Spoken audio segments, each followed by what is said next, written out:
지방시장은 아까도 말씀드렸지만 불이 꺼져가고 이렇게 상승이 거의 이제 에너지가 소진된 것도 많이 보이는데 그래서 난이도가 올라가고 하니까 이제 뭔가 투자를 해보고 싶어갖고 열심히 이제 공부를 하시고 다니시는 분들 많은 걸로 알고 있어요. 네, 3천만 원 딱 모아갖고. 그렇지. 네. 그래서 이제 난이도가 많이 올라갔으니까 매수는 매우 신중하게 하시고 많은 분들의 이야기도 들어보고 그 다음에 그분들의 평가도 많이 보고 그러고 결정하시기를 투자를 하지 말라는 게 아니에요. 결정하시기를 권고드리고 비주택 이야기를 잠깐만 해도 되나? 네.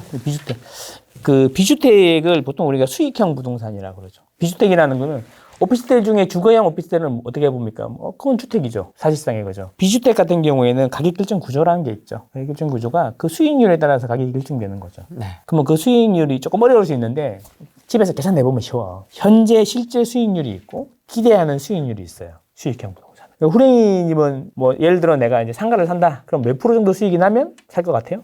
상가요? 네. 우량 상가다. 4%, 5%. 그렇죠.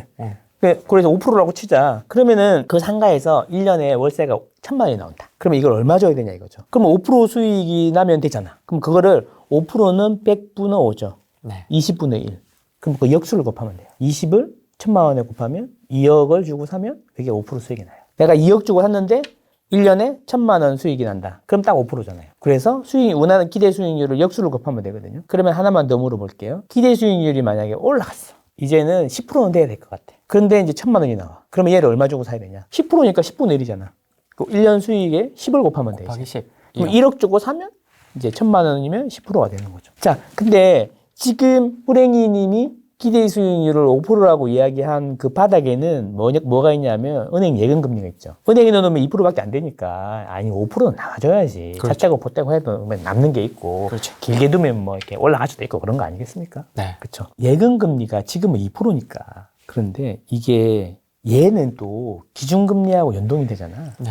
그럼 금리가 올라가면 올해 이제 1.5% 올렸는데 계속 좀 더 올린다는 엄포가 있잖아요. 네. 어쨌든 그게 만약에 예금금리가 3%가 되면 이제 5%에 만족을 못할 거예요. 8%? 8% 그러면 5%에서 6% 올라갔는데 그걸 역수를 곱해야 되니까 이제 1,000만 원이 나오는 곳은 가격이 내려가야 돼. 또는 월세가 올라가든가. 그래야 되죠. 네. 그게 이제 수익형 부동산은 그래서 금리에 민감한 거예요. 기대 수익률이라는 그 바닥에 은행 예금금리가 있고 은행 예금금리 밑에는 사실은 기준금리가 있기 때문에. 근데 기준금리는 지금 상방일까요? 하방일까요? 상방이죠. 장기적으로 상방이죠. 그러다 그러면 지금 월세가 올라가지 않는 이상 얘가 수익형 부동산을 사는 사람들의 기대 수익률이 올라가기 때문에 가격이 올라가기가 힘들죠. 근데 생각해보자. 아까도 말씀드렸지만 내가 최근 10년 동안 IT 밸리 이런 거 있잖아. 막 무슨 밸리 이러는데 그런 거 20개 넘게 봤거든. 근데 최근 10년 동안 창업이 늘어났다고는 들어보지도 못했단 말이야. 그러면 공급은 많이 되는데 그 수익형 부동산의 수요는 금리 인상이 되면 가장 큰 타격을 받을 게 수익형 부동산이야. 왜? 하나 더 있어. 지금 수익형 부동산을 사는 이유가 대출이 많이 나오기 때문이거든. 월세는 1,000만 원 똑같은데 분명히 그 사람은 대출을 많이 받아서 샀을 거야. 풀로 땡기죠. 그렇죠. 그러면 금리가 올라가면 대출 이자가 올라가겠죠. 그러면은 1,000만 원 받은 거에 1년에 1,000만 원 받은 거에서 내가 이자 나가는 게 더 많아지죠. 그렇죠. 그러면은 월세는 똑같이 1,000만 원인데 이자가 올라가기 때문에 수익률은 떨어지죠. 그래서 금리가 올라가면 매수자들의 기대 수익이 올라가서 상방 압력이 떨어지고 하방 압력이 세지고 그 다음에 금리가 올라감으로 해서 내가 대출을 이빨 받은 사람들이 월세는 그대로인데 수익률이 떨어지면서 마음이 초조해지겠죠. 특히나 요즘에 비주택을 그 대출이 잘 된다는 이유로 이빨 받아서 사시는 경우에 그럴 수 있다는 거죠. 근데 그게 그 가격 결정 구조 자체가 우리가 수요가 항상 일정한 주택이랑은 다르기 때문에 주택도 오르면 수익형 부동산도 올라요. 이런 거는 조금 고민해봐야 될 필요가 있다. 사기 좋은 게 팔기 좋은 건 아니다. 기억에 남습니다. 사기 좋은 게 팔기 좋은 건 아니다. 그거를 꼭 기억했으면 좋겠다. 요즘 트렌드가 그런 것 같아서. 많이 물어보나 보네요. 비주택. 예, 많이 물어봅니다.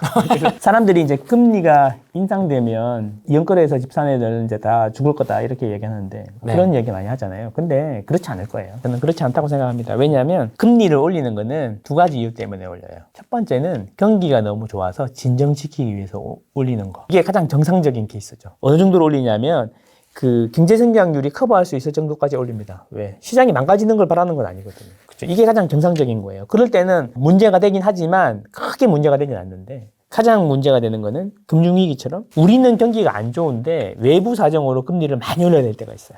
예를 들면 2008년 금융위기 같은 경우에는 외부의 CDS 프리미엄이 뭐냐 이러면서 결론적으로 말하면 우리나라에서 달러가 막 유출되는 걸 막으려고 우리나라의 기준금리를 올려서 금리를 올려주면 그것 때문에 이제 여기서 이자를 많이 주니까 안 나가게 하려는 그런 것도 있었죠. 그런 게 위험한 거거든요. 우리는 상태가 안 좋은데 그것 때문에 금리를 올리면 대출받은 사람들은 돈은 못 버는데 이자는 막 급증하니까 이자를 낼 힘이 안 들잖아. 그럴 때는 경매를 해야지. 지금은 전자란 말이야, 전자기 때문에 지금 제일 문제가 되는 게 가계대출이라고 생각하는데 사실은 가계대출은 튼튼해요, 생각보다. 왜? 일단 LTV가 낮고요. 그렇죠? 가격 대비 LTV가 낮고 그다음에 DSR이랑까지 해갖고 막 40% 안 빌려준단 말이에요. 근데 사업자 대출은 그런 게 없어요. 무조건 80%예요. 아니 코로나로 갔던 게 장사가 안 되는데 금리를 자꾸 올리면 사업자 대출 쪽에서 문제가 생기겠죠. 그중에 비주택 쪽 대출도 포함이 되겠죠. 그렇죠? 근데 이제 창업이 막 늘어나고 월세가 막 올라가는 그런 분위기는 아니기 때문에 근본적인 본질 가치는 안 올라갔는데 가격이 올라갔고 대출이 많았다면 그런 부분들이 문제가 될 수 있다라는 거죠. 그래서 수영장의 난장 이야기를 하잖아요. 수영장의 난장이 무슨 이야기냐? 수영장에서 막 애들이 막 떠들고 있는데 시끄럽다고 물을 채워. 물을 채우면 난장이가 제일 먼저 수영장을 뛰쳐나가야죠. 키 큰 애들은 마지막까지 살아남겠죠. 그게 난장이가 주택 쪽일지 비주택 쪽일지 생각해 봐야 된다는 거죠. 내가 보기에는 후자일 가능성이 높다. 그렇죠. 금리 인상되는 게 그렇게 좋은 게 아니야. 그치? 제일 약한 부분, 그, 서민층이 힘들어지는 거지. 이게 자본주의잖아요. 자본주의가 그런 거예요. 이해해야 돼요, 이거를. 인정을 해야 돼요. 인정하고, 예, 자기의 플랜을 짜야지. 무조건 부정한다 그러면 안 되는 거지. 40대가 되고 50대가 되었지만 자본주의에 대해서 되게 이해를 못 하시는 분들이 많이 보여. 아, 뭐라고 하세요? 이해 못 하시는 분들 뭐라고 하세요?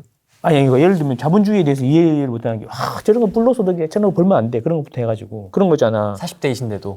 그렇잖아. 안 많아? 많잖아요. 요즘에는 20, 30대가 더 잘 알아요, 자본주의는. 애들은 뭐 유튜브 보면은 막 도네이션 해주면 뭐라 그래, 애들이. 와, 자본주의 미소 막 이러면서. 막 금융치료 막 이런 얘기 하는데. 그렇잖아. 금융치료 막 이러는데. 안 그래. 아저씨들은, 저렇게 돈 벌면 안 돼. 막 이러면서. 그러면 뭘 준비하고 있죠? 그렇게 안 보시면. 월급으로 안 될 것 같은데. 국민연금으로 미래를, 안 될 것 같은데. 설마 적금? 조금 안 되죠. 변화가 필요합니다. 항상 이제, 그리고 케어는 평균적인 사람까지는 케어를 해주거든요. 뭔가 정책을 만들 때 평균적인 사람들은 케어를 받게 돼 있어. 이제 그 이하나 그 이상들이 항상 문제야. 근데 저기 위에 있는 사람들은 아까 물 채워도 잘 안 죽어. 밑에가 힘들지. 그런 사람이 돼서는 안 된다는 거죠. 그런 사람이 되지 않기 위해서 노력할 필요가 있다 생각하는 거죠. 위에 있는 분들은 키다리 아저씨지. 물을 아무리 채워도 허리까지밖에 안 오고. 그렇지. 애들 다 나가고. 나는 절대 안 죽지. 근데 그 게임 있다고 막 그래봐야 결국 우리만 죽는 거야. 쟤를 물 채워서 죽여야냐고 우리부터 죽는 거지. 그런 거죠. 망고쌤이 생각하는 돈에 대해서 어떻게 생각하십니까? 그거는 좀 욕심을 버리면 돈을 많이 벌 수 있어요. 돈을 쫓아다니면 힘들어. 아, 그래요? 네, 남들을 쫓아가는 게 힘들죠. 남들을 쫓아가는 게 힘들어요. 남들이 올 때 기다리는 게 힘들어요. 쫓아가는 거. 그렇지. 그 기다리면 되잖아. 기다리면 돈이 오나요? 지금 유행하는 거 말고 유행을 쫓지 말고 유행할 거를 미리 기다려야죠. 그게 아파트는 쉽다는 거지. 제 아파트 이야기만 하니까 주식을 전혀 안 하는 줄 아는데 주식 같은 경우에는 그런 거죠. 너무 짧게 본다는 거야. 그 호재 이런 것만 생각하고. 물론 그렇게 해서 미수 몰빵해서 뭐 아래 위가 30%니까 빵 터지면 3배 터지니까 90% 터지고 이런 거 좋아하는 사람들 있어. 다 망했잖아요. 계좌가 멜팅 다운 됐잖아. 쫙. 이번에. 그쵸? 야, 1억 이하가 유행이라더라. 뭐, 어디 가면 해? 몇 시까지, 강변역으로 와. 타고 내려가는 거야. KTX. 이렇게. 내가 속하는 예약 해놨어. 그랜저로, 큰 걸로. 돈 벌었거든. 막 이러고 있잖아요. 옛날에 모닝 타고 다니다가. 그죠? 저는 아직도 모닝 타고 다녀요. 임장 갈 때. 소카, 모닝 아니면 레이 타요. 큰 차가 뭐가 필요해? 유턴하기 좋아야 되죠. 임장 갈 때는, 유턴. 좁은 길에서도 유턴하기 좋아야 된단 말이야. 그랜저 이런 거는 왔다 갔다 해야 되잖아. 자본주의는 본인의 이익을 위해서 열심히 일하는 사람들이 많을수록 발전하는 겁니다. 이기적이다라는 거를 너무 나쁘게 생각하면 안 돼요. 본인이 이익을 위해서 열심히 일하면 박수를 쳐줘야 되는 거죠. 왜? 그 사람이 열심히 일한 게 결국에 나한테까지 오거든요. 그게 아담 스미스가 몇백 년 전에 얘기한 거 아니에요. 아직도 그런 걸 이해를 못하는 사람들이 많아. 근데 자기가 막 뭔가 열심히 해서 비즈니스를 해서 돈을 막 벌면 와 이익이 너무 많은 것 같다. 뺏어와야 된다. 막 세금을 많이 거더라. 쟤 돈 잔치한다. 그렇게 얘기하면 안 되는 거죠. 그렇죠. 그러면 그 사람이 왜 열심히 해? 1억을 벌었는데 뭐 7천만 원씩 떼가면 누가 그걸 열심히 해요? 그렇죠. 그럼 거기 시장이 죽는 거예요. 돈이 투입이 되고 이익이 돼야지 그 비즈니스가 발전하는 거거든. 서울에 입주 물량이 없는 이유는 서울에 아파트 짓는 게 너무 힘들고 돈이 안 되기 때문에 그래. 그래서 그걸 걷어내야 되는 건데 재건축 초과액 관소제고 첫 번째는 분양가 상한제를 풀면 돼요. 분양가 상한제를 시세대로 분양하게 해주면 어느 정도 미분양도 생기고요. 네. 그리고 돈이 되기 때문에 건설사들이 집을 많이 때려짓기 시작합니다. 인허가를 풀어주고 이게 지금 시장주의자들이 하는 거잖아요. 인허가를 빨리빨리 해주고 재건축 초과액 관소제도 없애야 된다 그러고 그 다음에 분양가를 합리화해야 된다 그러고 그러는 게 다 그런 건데 재건축 초과액 관소제는 법을 바꿔야 되니까 힘들 거고 분양가를 풀어주면 돈이 되기 때문에 시장이 빨라집니다.